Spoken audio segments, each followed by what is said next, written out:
Hey everybody, what's up? This is the episode 21 of the Club Lorcana podcast. I'm your host, Jeremy Bertarioni. With me as always, ZAN'S. Syed. And Zan, you got a big announcement for everybody. Yeah, I'm going to Paris for the last chance qualifiers. Zan's going to try to get qualified for Paris. So I wanted to talk to you a little bit about that. Talk to me about what your decision-making process was. Obviously, a cross-continental flight to Paris is pretty expensive. Why did you decide to basically try to sign up? How did you feel when you got in? Just start telling the story. Well, I don't think I would have gone if I hadn't managed to win as much as I have this past season. Sure. Yeah. I mean, so I want to say that I feel like majority of the time you shouldn't do something like this unless you have the funds or like it's like being tied to a vacation. But honestly, like Lorcana has provided me so much opportunity from these wins that honestly, in order to maximize like the position that I'm in, you just gotta go to as many tournaments as possible. Okay. So that's kind of the position that I'm in. Obviously I'm gonna enjoy it and I'm happy to be in this position, but at the same time it's like a waste of a talent that I have if I don't go. And that's like, if you asked me if I was gonna do this a month ago, 2 months ago, 3 months ago, I would have said no every single time. Sure. But also the way that the qualifiers happen, like, made it even more likely for me to go. You don't get to play in one last chance qualifier. You can play up to two. Play two qualifiers, one in the AM, one in the PM, and they're best of three. Yeah. Which is... In 5 rounds, be in continentals, European continentals. You have to 5-0, but you get to play a best of 3. For what it's worth, I feel like my record at the DLCs, if they'd have been best of 3, would have been like outrageously better. No, I completely agree. And I think that it allows you to have more room for mistakes. Mm-hmm. And that is really important. It's important for a couple of reasons. More room for mistakes, but also more room to draw bad. So if you draw bad 1, 2, 3, 4, 5 turns and lose a game because of it, you still got another game. A whole other game. Just so you guys know, it's tough to beat Zan in a best of 3 in Lorcana. Obviously, I've done it twice, so no big deal. But no, it's really hard. So, I mean, okay, Paris, that's crazy. Are you planning a vacation? So you're getting married in January. A lot of people go to Paris after they get married. You're going before. You're taking your fiance with you? No. Boys trip. Yeah, Ryan and I are going. We're going to be staying with Moyen. Ryan and I are likely are going to be going earlier. And so we're going to meet up with Moyen and stay with him on Thursday. But we're going to be there. We're going to leave on Monday, be there on Tuesday. Yep. And then we're out by next Monday. But the plan is just go to a bunch of cafes and just test at random cafes all over Paris. You might pick up a crowd, like a following. You might get a social media presence. You'll go viral. There's this new guy. He's in Paris and he's playing Lorcana all over our cafes. Yeah, if you do find me, or you're like in Paris and you want to meet up, leave a comment, like where are you gonna be, and I'll just be like, hey, this Tuesday, on Tuesday we're gonna be here. But I don't know where we're gonna be right now. So one of the places where you're strongest in card games is a new metagame. Yeah, that's definitely that's the time when I do really well. You do really well. I mean, I can just remember all in Magic the Gathering and in Lorcana, the new metagames are really a place that'll separate the deck builders from the players. Because the players, they dominate later on because they don't know what to play yet. And the deck builders are doing really well because they can like sift through all these different ideas. And the unicorn is a deck builder that's also a good player. Sure, yeah. I mean, I was thinking that it's like a spectrum, so everyone falls along the spectrum somewhere. So you're thinking of somebody like right in the middle, or somehow like ascended above the spectrum. Yeah, I mean, I aim to be a unicorn. Mm-hmm. So we're gonna do a lot of testing before now in December 5th, which is when LCQs are. Mm-hmm. We've been working a little bit. Let's talk about some of the things we have to work with. So Sailor just released his blue-red deck. He sort of does a blue-red drop every every set. Every set. It goes public on Dreamborn, and then later on he tweets about it. One of the big winners in his is Maui the Half Shark. So that was something that we talked about a little bit on our big set review.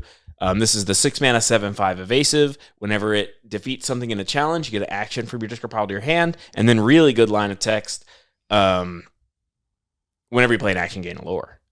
So talk to me about Maui the Half Shark. Is this something that we're like building around? Do you think it changes the deck so much? It was one of our top 10 cards right from the last episode, and yeah, I mean, it's just living up to its name. It's not like, I mean, I prefer having a crazy effect once it enters the battlefield. Sure.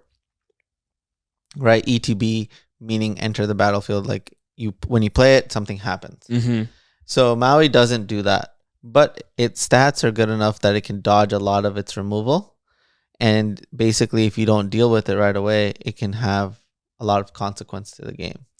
That being said, dude, paying 6 for something and it entering and then it dying or whatever is such a tilt, you know? So does this make the like presence of cards like Maleficent Dragon Fire maybe, or maybe the new 7-mana Dragon Fire that draws a card, do their stock rise because they can kill a Maui and the opponent get no value? 100%. I mean, you can think about cards like Along Came Zeus. We don't talk about Bruno. What's the blue one? Let It Go. Let It Go. Yep. All these cards, Hades, probably 7-drop Hades. Oh yeah. You have a lot of choices of cards that deal with Maui, and now we finally have a threat like this. Like, it's going to be very interesting. And then the other thing about his deck that was really interesting, a lot of the numbers are really weird. It doesn't make any sense until you realize Sail the Azurite Sea, Stas. Talk to me about Stas and like what it's doing to the deck. Stas is such an interesting card. You know, when we first saw the card, we were like, this card is just straight better than all these other cards. Best card in the game is what I said. Yeah, best card in the game. That makes sense, but it does add another level to your deck building. What you have to realize is you can't play blue-red like the way you used to play blue-red, because now your Stas is going to have an effect on whether or not you can still play the game. What I mean by that is you need to be able to double ink when you play Stas. And that means your inkable count needs to be at a certain level. Otherwise, you will not be able to meet the requirement of Stas. Mm-hmm. Which is interesting because Blue-Red has always been greedy about that. Yeah. And I actually think that, you know, Sailor isn't playing 60 playing 60 cards. But I think that my argument from before for playing 60 cards plus 4 Develop Your Brains is like better than ever. Better than ever because it makes your ratio better. It always has for inkables to uninkables. And then also Develop Your Brain, chaining Develop Your Brain into Visions Beyond, Vision of the Future is really good because of Maui. Yeah. So if you remember playing against sort of the blue players and they would have their turn where they didn't really do anything, but they were like, look at the top 2, look at the top 5, look at the top 2, and then like they'll do how far I'll go at the end or whatever. All of a sudden with the Maui coming out, they're also applying a ton of pressure. Yeah. No, I completely agree. All super valid points, but the thing is that it, you know what it does? It puts a lot of pressure on people that have said that you can only play 60 cards. Right. Right? Because now there's becoming more and more evidence to why you can be playing more than 60 cards. And as that evidence builds, it's going to attack egos.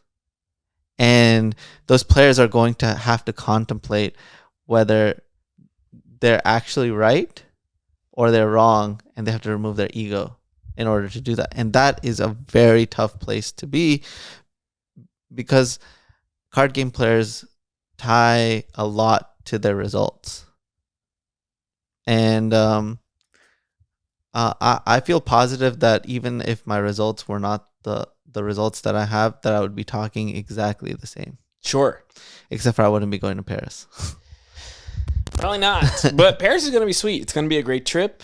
I'm glad that you and Ryan get to go. I'm probably sitting out Paris. Yeah, we got to get you a passport. Oh, yeah. I've been dragging my feet on the passports just because I feel like as soon as I get a passport, I have to go to Costa Rica, and that's like such a drag. But having that option open is always strong. No, yeah. The one thing card games teach you is that you want to prioritize having options. Yes. By the way, I've been playing a bunch of Arena Cube and Explore, and that game is the exact same as Azurite Sea in this game, and that card is just broken. It's a good card, but not everything that translates really well from Magic to this game or other card games to this game. Just because its inking system and mulligan system is so much more complicated.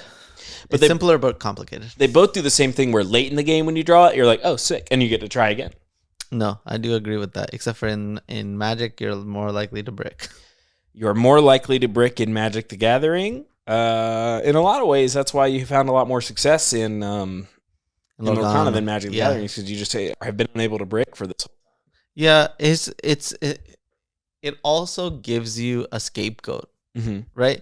It's like you'll talk to somebody and they made like 10 mistakes, but then they're like, if I just drawn the right card, and then so that's where it ends for a lot of players in Magic. They're like, if I just drew the right card, I would have been good. If I didn't draw like 3 lands in a row, but what about all the mistakes that you made before? Those don't matter because I got unlucky. I never found the Mewtwo in Pokemon Pocket.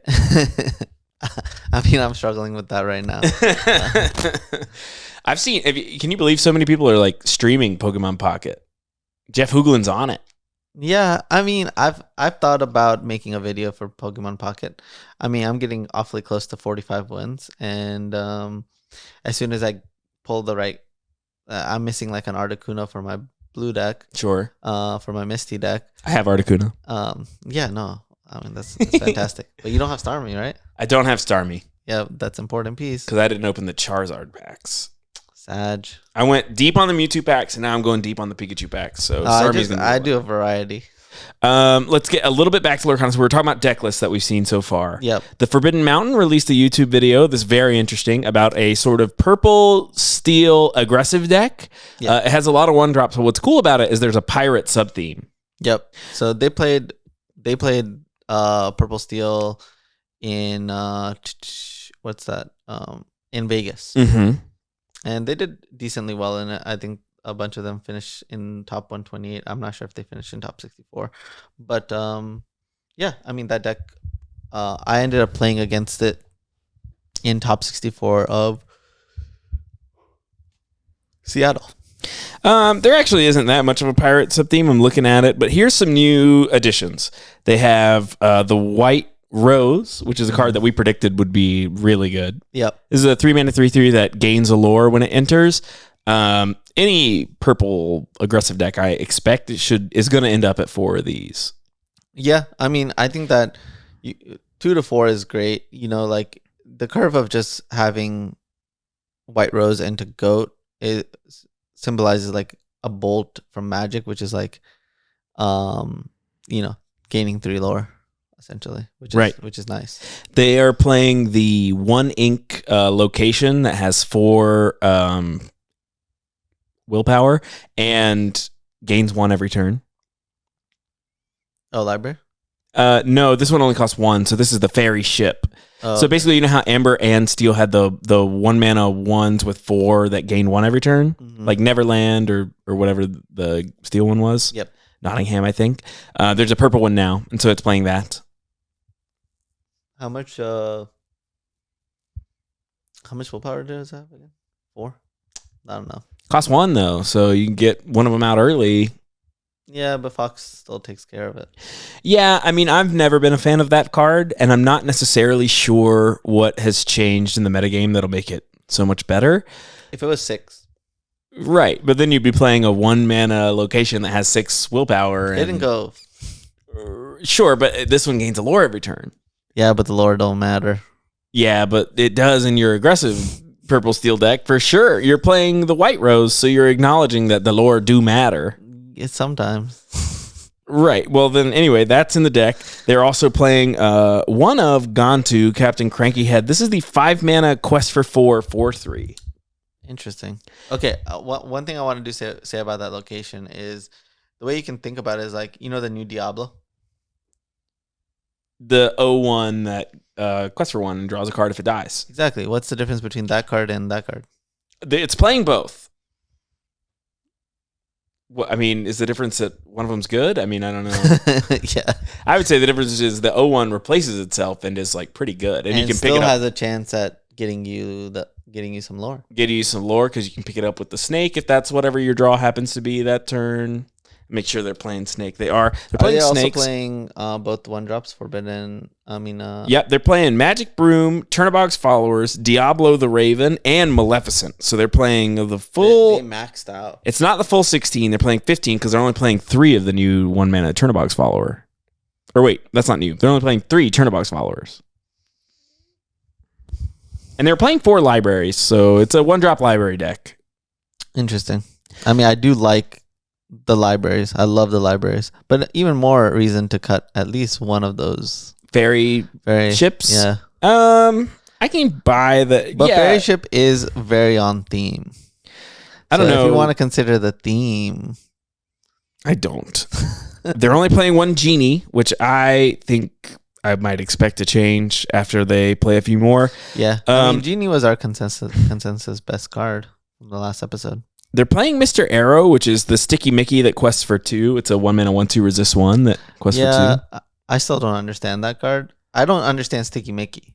But if you're a Sticky Mickey fan, then you got to be a fan of this guy. Sticky Mickey is the 1-mana 1/2 resist 1 Mickey Mouse in steel. It's called that because it just sticks. It just sticks. You can't kill it. Any line where you think you're going to kill it, you'll like do it, and then they'll put a damage on it, and you're like, what the heck? What the heck? Well, I thought it was going to die. I thought it was going to die. I think that we're not alone in that. And so anyway, it just sticks. And it kind of also in the art is like moving paint around. So it looks like it's Sticky Mickey. Yep, Sticky Mickey. So they printed a 2-ink Sticky Mickey that quests for 2. Dude, do they have an actual like Sticky Mickey? They're not playing Sticky Mickey. No, like, is there something actually called Sticky Mickey? No. I wish there was. It's like so catchy. Yeah, Sticky Mickey. Sticky Mickey. Yeah, it's way better than Stas. By the way, the viewers loved Stas in the comments. I don't know if you read it. Let's go. They were all about Stas. They were like, Stas is exactly what we're going to call this card every day. Nice, Stas. Except for no. They said they're going to call it Sail. That makes sense. So those are 2 decks that I've seen. Is there any other one that you want to talk about, or we keep it? I mean, like, how do you feel? So nobody's gotten the set in their hands yet. So this is all sort of like. I think we can talk about color combinations. Okay. That we think have potential. Yeah. Deck list is different than a color combination. Great. I could just be like, red purple seems like a good color combination, and you're like, what in red purple is good? I mean, that is a question. Do you think Red Purple is going to have its fall off that everyone's been waiting for this whole time? No, the newer the format, I think the more safe Red Purple is. Sure. That makes a ton of sense to me because it's always just going to be a good deck. Do you think it slants more aggressive with the new Genie, maybe it plays a little bit of the White Rose? I mean, that's the question everybody's asking. And I always refer to a time in Magic where there was this deck. It was called Siege Rhino, and they had an aggressive version and a mid-range control-ish version. Yep. And I think that basically the aggro version was better against everything except for the mid-range controllers version of Siege Rhino. Exactly. And so I think it's going to mean the same thing. Yeah, because there was a player at my local store who was just steadfastly played the biggest, bulkiest Siege Rhino deck that they ever could. And once they got to turn 5, they were like, it's game. Exactly. It's game. It's game. Notable omissions from this Steel Purple deck. They're not playing any of the new Calhoun. No Calhoun. I know, but they are playing 4 Docks, Bold Knight. So they're trying to... That's their main draw engine because they're only playing 1 Genie. So it's actually the only card they have that draws a card. So in a sense, this is almost like a high 5 deck. They're just drawing cards. They draw cards with their 1-ups, with their 1-drops in their libraries, but not with anything other than Dock. That's still cool. I mean, how many cards do you really need? A lot of the times in these aggressive decks, they have a ton of cards, but their opponent starts outpacing them. So, talking more about color combinations. So we've talked about purple. What are your early signs on? Is green steel dead, or does it make a comeback? I mean, green steel, I feel like is never gonna die. Okay, right? Unless cards are banned. So I can't imagine it leaves. we saw RMB talking about that he wanted a banning of Diablo. Yeah. All right, I'm gonna say two things. Okay. Number one, I mean, he's not wrong. Okay, well, that should be the only Number thing. two, Yeah, okay. He is wrong Oh. because I want to continue winning. This is a classic Zan thing. He's not wrong, but he's looking at it from only his perspective, right? He's unwilling to play the best color combination. Right. He wants to play blue steel. Let's just rewind. He was one of the few people who had access to my deck list. Right. And did not play it. That weekend, honestly, I can't believe he didn't. He showed up on Friday, and I was not playing in the tournament. And he was like, "Are you playing in the tournament?" I was like, "No, I just want to get some games and get some testing." He was like, "Oh, me too." I was like, "Great, let's play." He was like, "I gotta go," and he left. And I was like, "Okay, dude. You don't want to win, then that's on you." Yeah, I mean, it's an interesting position, right? Just think about it. Someone's like, I got the Thanos glove. You want a duplicate? And they're like, no, it's not. I don't like one of the gems. And you're like, okay, okay, okay. Yeah, the time stone is lame. And then now it's like, okay, now that you know it's the best deck, Vegas has gone by, Seattle's coming. You're still not going to jump on it. You know what I mean? Mm-hmm. And so I feel like then afterwards, you're like, but I still lost to the deck. Or it's still performing out of this world. I feel like you advocating for the deck to get banned is you not adapting to the circumstance. Yeah, if you think a deck should be banned, that means that you should be playing it. That's a common rule for card games. Probably holds true in this instance. I don't know why it wouldn't. So what I've noticed is if there's a deck that needs to get banned, I'm not seeing all of the players that should be that are calling for a ban playing it, which I think makes it stay longer.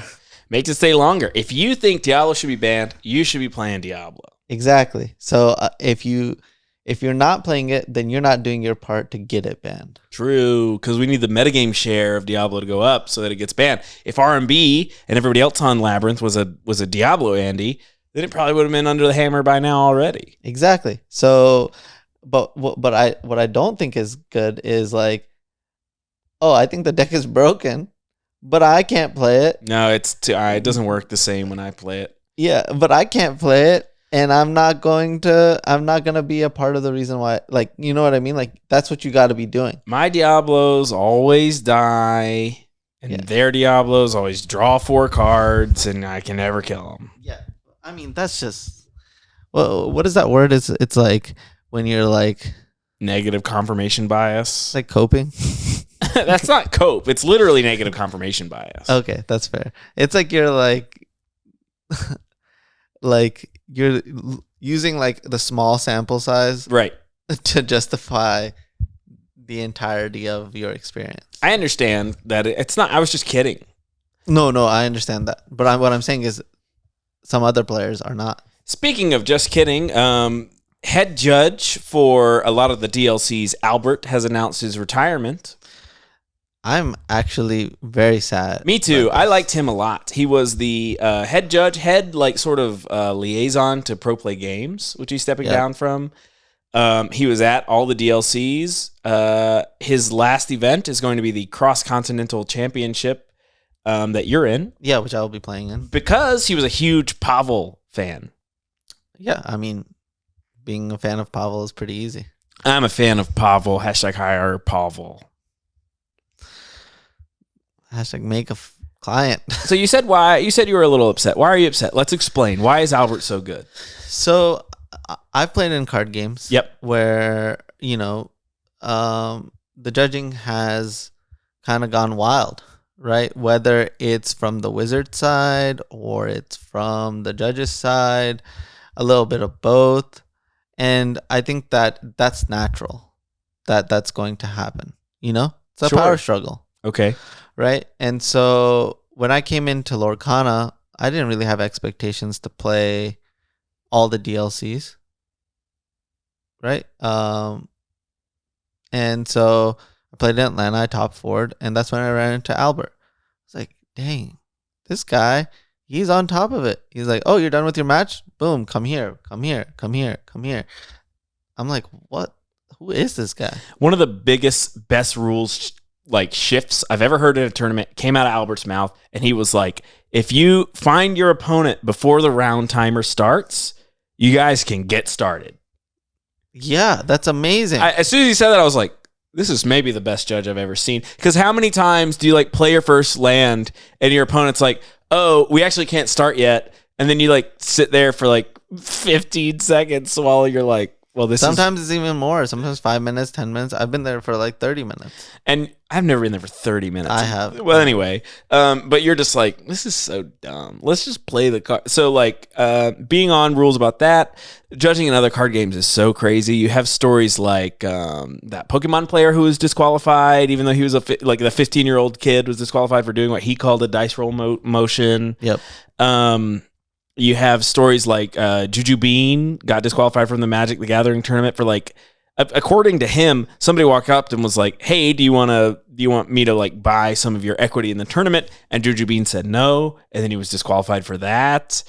These are just like, it's just like symptomatic of a judge community that's a little bit scattered, a little bit doesn't know what it's doing, and is kind of basically going crazy. You know, like you said, in the midst of some sort of bizarre struggle to find an identity, perhaps a power struggle. So Albert, to me, represented sort of the other side. This is a person that is like very reasonable, very dignified, and like cares about the rules in card games. Yeah. I mean, I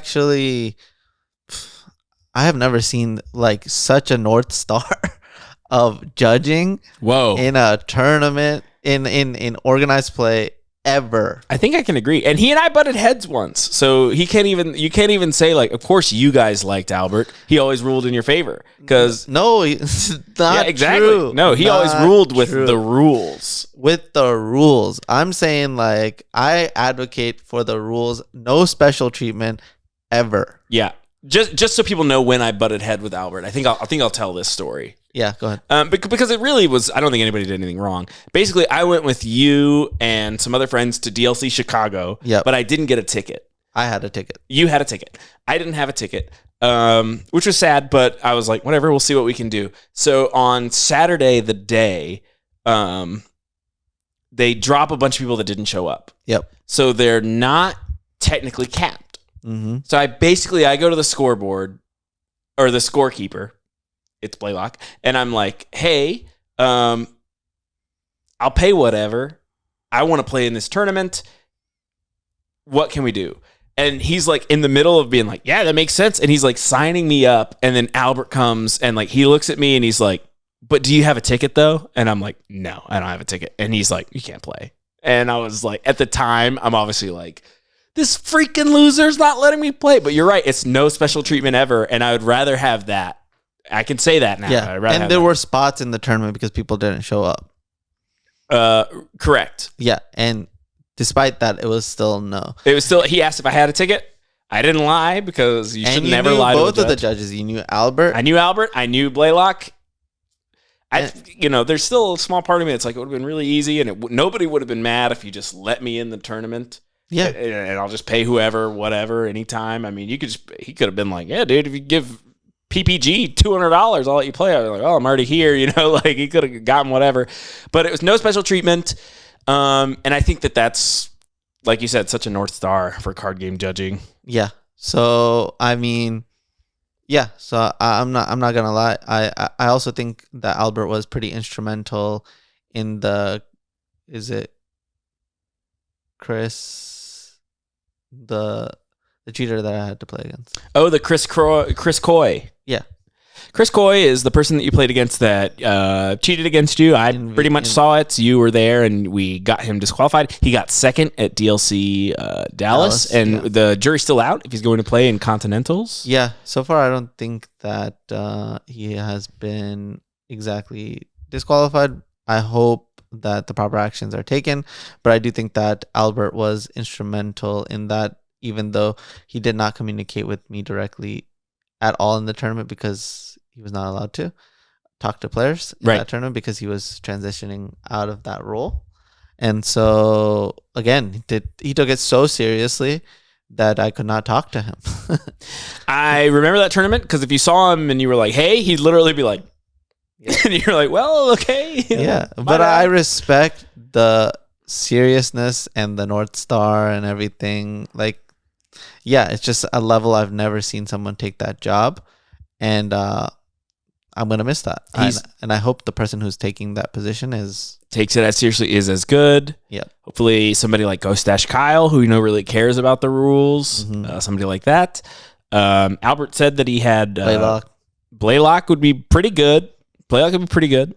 Albert said that he had professional obligations that were coming up in his life. So, Albert, we wish you the best. Good luck with everything. Yeah, I'm sure you're gonna crush it wherever you go. At least you're gonna follow the rules. Yeah, his name on Twitter, I recently learned when he made this announcement, is the EDM Snob. Interesting. That is crazy. Yeah, I hope we get to hang out as friends. I don't know. I do. You can be his friend. I do. Yeah, hopefully he has like a loud, funny friend that I can hang out with, so that while you're hanging out with Albert, I can hang out. No, with I think Albert would be more loud. Okay. And funny. Now that he's not like in an authority position over us. I'm positive that he has a good sense of humor. Positive that he has a good sense of humor. Yeah. We just have to hang out with him outside his professional setting. His speeches were pretty funny. Yeah, he's good. All right. Well, we'll miss you, Albert. I'm going to retweet his retirement announcement. Go ahead and give that a like. Albert, one of the GOATs. Yeah. Dang. I really wish he was still going to be there for Continentals. Sorry, man. Yeah. I mean, I just think that Continentals is a really important one just because, there's a lot more on the line. So, people can be sketchier. And I just want that Albert protection. Bail. Ravensburger, if you're listening to this podcast, get somebody that cares about it as much as Albert. Yeah. Or it's probably Pro Play Games that makes that call. Yeah. Because I know Albert works a lot with Pro Play Games. Pro Play. They have to know that it's the hardest thing to say. That's why you just say PPG. PPG, I know you're listening. Ravensburger, probably not, but PPG is listening. You get somebody that cares the way Albert does. Yeah.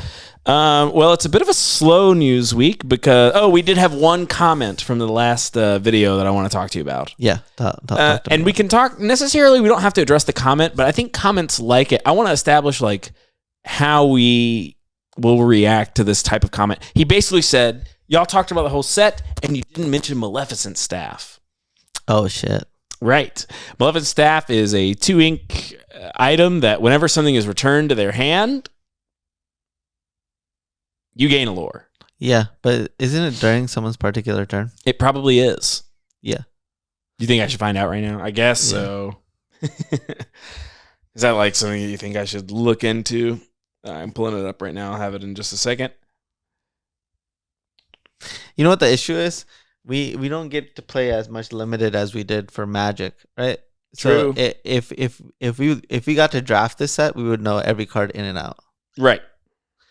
But drafting is harder to come by for Lorcana, but that makes it harder. Okay, it's actually not your stuff. So whenever one of your opponent's characters, items, or locations is returned to their hand from play, gain a lore. Okay. Anytime. So this card is going to get better as the card pool gets better.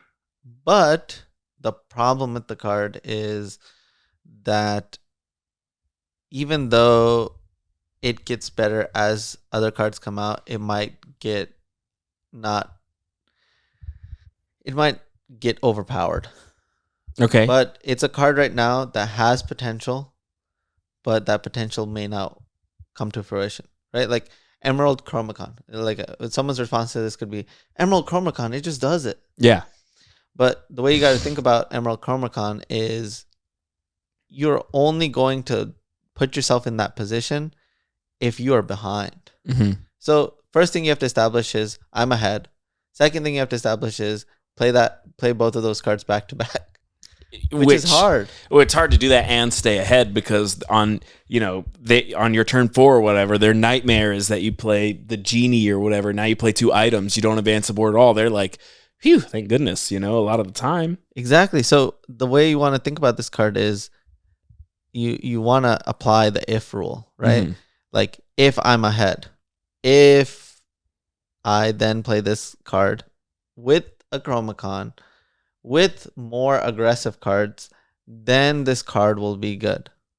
Otherwise, they can just ignore everything and just beat you in the race. The thing that I want to say is not necessarily addressing why Maleficent staff isn't good. It's sort of addressing, like, if you watch our set 6 review and then there's a card that you think that we should have mentioned but didn't, I think at that point that's just on you. You have to build the deck and play and win the tournaments or whatever, because if we're missing it, that means everybody's missing it. So, like, yeah, but I think that they did do the right thing. They left us a comment. oh, you should definitely always leave a comment. Well, not that you should always leave a comment. You should leave a comment about the questions that you have, because we will talk about it. If you have any questions, leave them in the comments and we'll answer. Yeah, but more them. specifically, like this is I think if this was my first year playing a card game, or second year, or third year, or fourth year, fifth year, I would probably have the same question. About why Maleficent staff isn't very good, or why we didn't talk about it? I mean, it took me the way you learn this stuff is actually, it's just your library of play pattern and interactions that have happened in the past. So it's just pattern recognition. So like I'm diving into my library from Magic and being like, look, I've seen this effect before. I've been hyped about him, and like it's on my list of cards that will eventually become good enough. And when they do, then they're usually still 10 cards off. Yeah. And that I've had that heartbreak in a past life. So now I'm sharing with you that is more likely to happen than not happen. And yeah. And so that's the answer to your question, commenter. Yeah. About Maleficent staff. Yes. We didn't get a lot of other people talking about specific cards in Azurite Sea. A lot of people agreeing with us. A lot of people complaining about the blank wall, which, by the way, ZAN'S move out date is officially set for the 30th. Of this month. Yeah, and then his address is going to be boo, and then we beat out that I dox you. Yeah, so as soon as we move in, actually the first thing I'm going to be working on is the podcast. That room altogether. Like I want to be able to do stream paper games. That'll be great. We'll get this camera set up. We'll get the rig set up. Stream some paper games between you and me. Yeah. It'll be pretty sad, the once the veil drops and they find out that I beat you all the time. You beat me? Yeah, we just played 2 games of Pokemon Pocket. How'd they go? You did beat me in Pokemon Pocket. That is a game of variance and luck. No, I was playing Dragonite, which is the least variance deck, and it's the least variance? Least variance deck. Okay, and you're playing 3 colors? You're playing 3 colors, and you have to put 4 energy on the dragon. It's the easiest thing to beat ever. You don't have Gardevoir buffing it. You don't have Misty cheating that cost. Yeah, all my Misty bricked, or they were like, I couldn't find any basic Pokemon. Right, so you're the one playing Misty, so I'm the one with less variance in the deck. You have more variance. But you're playing Misty. What do you mean? You could never find, like, when you're playing 3 different energies, you could also not find your water energy, or lightning energy, or right. darkness energy, right, when you needed it. Okay, but it all lined up perfectly. It didn't line up perfectly. It did. The requirements are not that strict. Wheezing needs 1 darkness, and the here's the question: when Dragonite came into play, did it and it needed exactly 4? Was it at 5 or 6 when it used its ability? What do you mean? It was a 4. Is that 4? Right. But it needed an electric and island. Yeah, but then 2 colorless, which were both darkness. Yeah. What are you saying? I'm saying that's variance. No. Playing in your favor. Yes. Exactly. Definitely. And then what happened as soon as you played against a ranked game? I lost to Ninetales. Yeah. Which Mewtwo never loses in a million years to Ninetales. Exactly. You have to see the variance that happened in our game. Like, my game wasn't even typical of my own deck. Right. I couldn't even make a star me. What do you want to star me for? To try to kill you guys. Yeah, try to kill my guys. That makes a lot of sense. All right, well, Zan's going to get on his X account and post Pokemon Pocket deck lists, it seems like. I mean, do you guys want me to make a Pokemon Pocket video? Comment if you want Pokemon Pocket videos, because we'll do it. And I'll show you. I'll share my Dragonite list. Yeah, I mean, even though I don't want to. It's a cool list. I don't even know if I want to keep playing Coughing. I like Frostmoth and Snom because it puts your opponent Pokemon to sleep, and you can gain a lot of turns that way. How many? I have seen that, but how does sleep work? How many turns? With sleep, it's you do a coin flip at the beginning of your turn, and if you get heads, it's not a sleep, and tails, it's a sleep. And if it's a sleep, it can't retreat or attack. So when does it wake up? When you get heads. Oh, it's just sleep for one turn. No. When you every like passing of a turn, a coin flips. But Frostmoth sleeps every turn, so you have to pass. So if it gets heads, could it just attack that turn? Yeah. Yeah, that seems terrible. It's not nothing. It's just making you pass one more coin flip. Is there paralyzed in this game yet? Yes, but I don't know how it works because only one thing can do it, I think, and it's like Electros. It's like the stage 2 little guy. Anyway, comment if you want us to talk more about Pokemon Pocket, brand new app game that's basically a simplified version of the Pokemon trading card game, which the Pokemon company really loves because their trading card game is like very bloated and hard to use. So comment if you want us to talk more about Pokemon Pocket. Right now it's pretty small, which is a great time to jump in because when set 3 comes around, you'll have all the cards. Yeah. Anyways, thanks for watching, and you can find Jeremy where?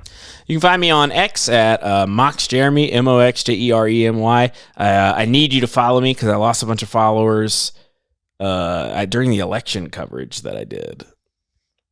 No, I think everybody lost followers. Oh, why? Bots. Boo. What does that have to do? What do you mean bots? Bots. Okay. Everyone lost followers because bots. I think that they got eradicated after the election. Oh, weird. You lost followers after the election too? Mm-hmm. Okay. Well, then I don't feel as bad about it. And I don't talk about election stuff ever. No, I'm not talking about any election stuff except for the true fact, which is that for work, I had to be on camera live talking about the election. Exactly. And I don't talk about politics. I don't talk about politics when I'm talking about Disney Lorcana. Well, thank you guys for watching, and we'll see you guys next time. Bye. Bye.